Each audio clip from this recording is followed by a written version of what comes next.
Assalamualaikum warahmatullahi wabarakatuh. Perkenalkan, nama saya Alfian Damar Mardika dengan NIM 18120648 dari Prodi Sistem Informasi Fakultas Ilmu Komputer Universitas Amikom Yogyakarta. Asal saya dari Kulon Progo, Yogyakarta. Usia saya 21 tahun. Di sini saya memimpin sebagai manajer di bidang bisnis, yaitu tepatnya sebuah perusahaan properti.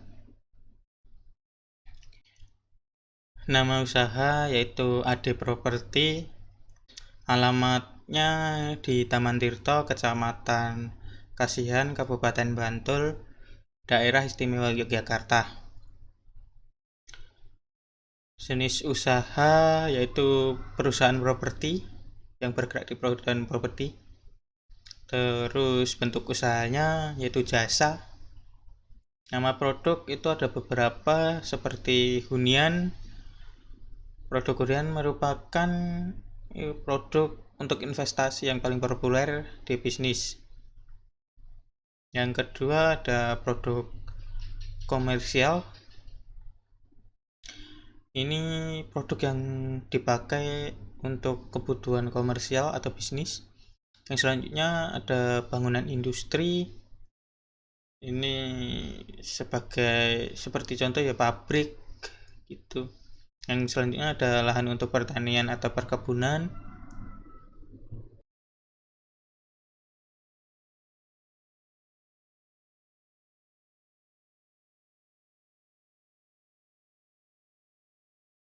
Untuk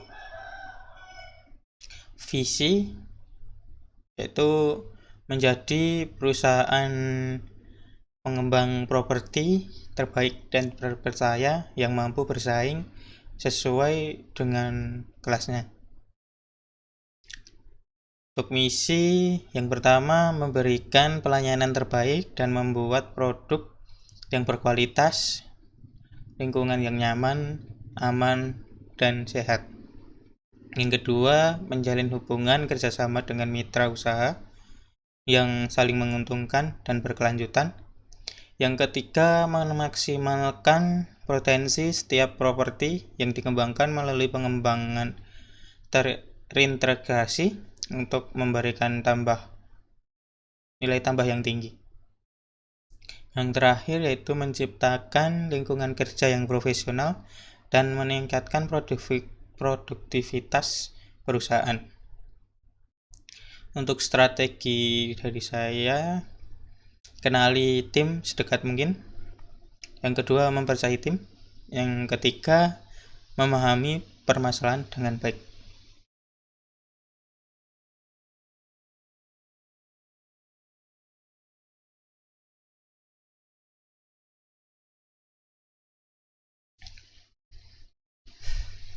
Sebagai seorang manajer, saya memimpin secara kekeluargaan. Leadership saya tunjukkan dengan beberapa tindakan, di antaranya memberikan motivasi berupa reward bagi karyawan yang berprestasi, bersedia sharing dengan karyawan agar lebih akrab. Saat perusahaan sepi, saya mengajarkan dan memberi bimbingan agar karyawan bisa bekerja lebih efektif dan efisien. Dan terus saya saat perusahaan sepi,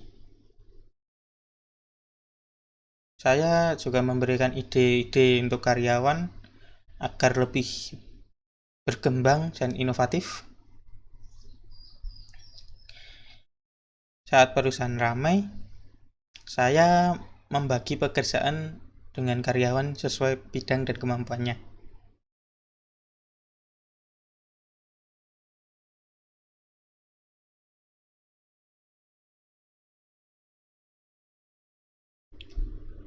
Sebagai manajer memilih lebih banyak memimpin secara demokratis. Hal ini dikarenakan Manajer melihat jika cara memimpinnya yang tegas dan keras kebanyakan tidak direspon karyawan dan tidak dihargai atau tidak direspek oleh karyawan, yang mengakibatkan atau mempengaruhi kinerja dan loyalitas karyawan.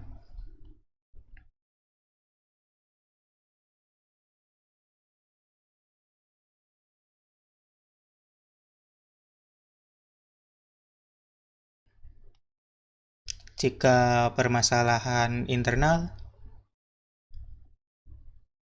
saat ada karyawan yang kerjanya tidak maksimal, kita menasihati dengan bijaksana sehingga karyawan tersebut merasa dihargai. Contoh, karyawan sering terlambat, karyawan kurang sopan dalam menghadapi konsumen, karyawan bekerja dengan bermalas-malasan. Masalah-masalah tersebut harus diselesaikan agar tidak mengganggu kinerja perusahaan dan memberi nilai buruk kepada konsumen. Kalau eksternal menghadapi konsumen, kita harus pandai mempromosikan produk. Contohnya ada calon pembeli atau calon konsumen yang bingung atau kurang cepat dalam mengambil keputusan untuk memilih tipe atau model.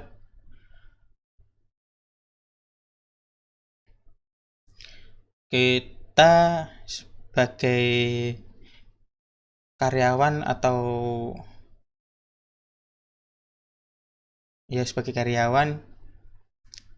kita sebagai karyawan agar bisa lebih menuntun atau memberikan masukan-masukan kepada konsumen tersebut agar mereka mempunyai atau memiliki pandangan.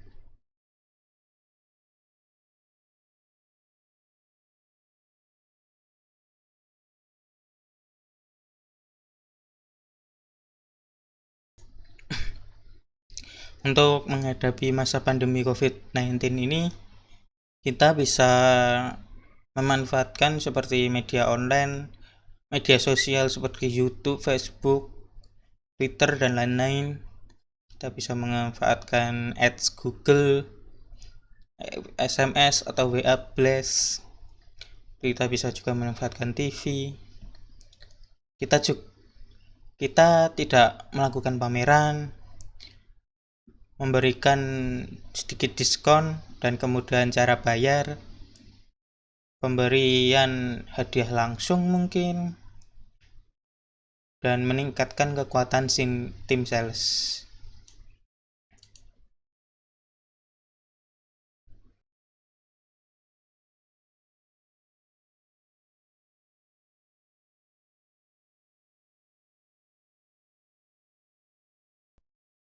Seperti penjelasan saya sebelumnya, saya sebagai manajer memilih lebih banyak memimpin secara demokratis. Hal ini dikarenakan saya melihat cara memimpin yang tegas dan keras, tetapi respon kebanyakan dari karyawan tidak baik dan beberapa dari karyawan kehilangan respeknya terhadap manajernya, yang itu mempengaruhi kinerja dan loyalitas karyawan tersebut terhadap perusahaan, sehingga perusahaan akan mengalami penurunan